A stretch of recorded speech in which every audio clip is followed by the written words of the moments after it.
you take this very potentially dull and boring subject of monitoring and evaluation, but what you're talking about is holding government accountable. And what you're talking about is not having a government that is, can act with impunity to do what they want and with no power from the citizenry. We're really talking about basic democracy. How best should we look at evaluation as a tool to ensure that there is a learning that happens from all of our past experiences, and how best to incorporate that?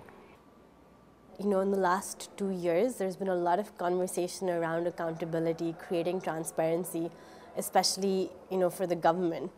So civil society has really been pushing for accountability systems from the government.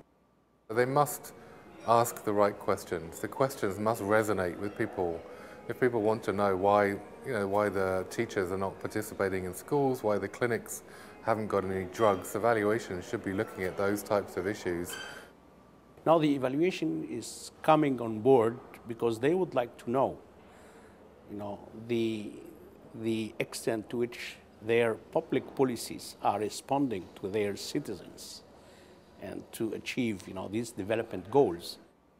There's a fundamental public service delivery failure and a lack of accountability and transparency, particularly in the rural areas, particularly for marginalized groups. So there should be a role for holding the bureaucracies accountable for better service delivery. And I think a first step is having good monitoring of what is the actual situation on the ground, and evaluation which would show how this might be able to improve. We were just embarking on a new initiative to do capacity building within our own organisation. That's when the CLEAR initiative was just being thought of, a sort of twinkle in the eye at the World Bank. Founding this global network is a brilliant idea, but it's also a complex thing to implement.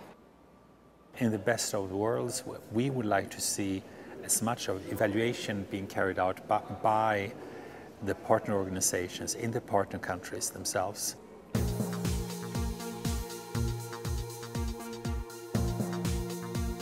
Well, we've always had a vision that's really rested upon improving development, and not just having monitoring and evaluation as a technical exercise, but as something that feeds back and is able to improve people's lives and improve governance.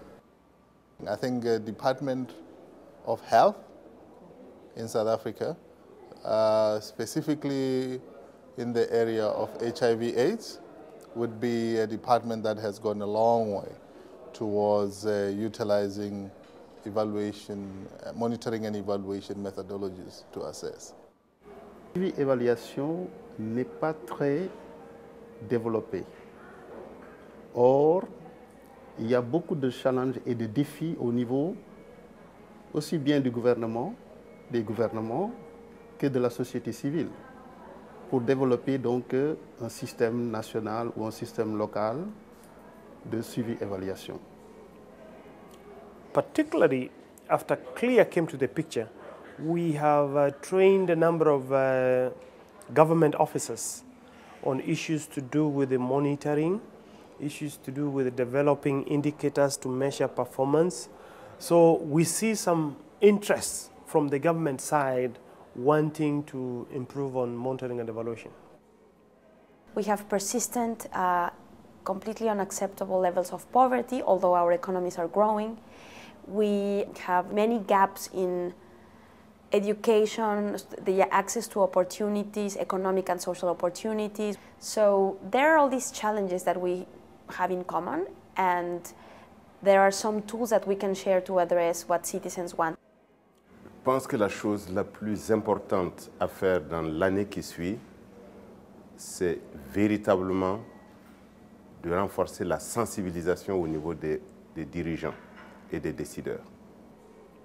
A very unique selling point, or a very unique focus of all the centers is on how do you build demand and use of monitoring and evaluation. What we really want to do, though, is be a nodal agency that creates partnerships, that creates sustainability as well. So build, along with other partners, create needs and skill sets at different levels. Capacity building is a strange thing because you can train the trainers and you can have the training centers, etc., etc. But training is one component of ensuring that the capacity is appropriate and it works.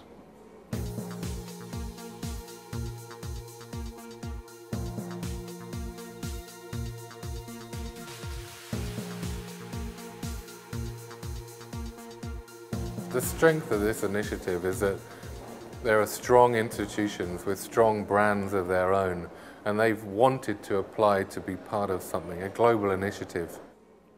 They're out there, the centers are out there owning this program, you know, with enthusiasm and moving it forward, which is exactly what we wanted. If we work together, if we take time to interact, dialogue, exchange information, there's a lot of common ground, because in the end we are talking about development outcomes, about things we all value as human beings, regardless of cultural or economic or political differences.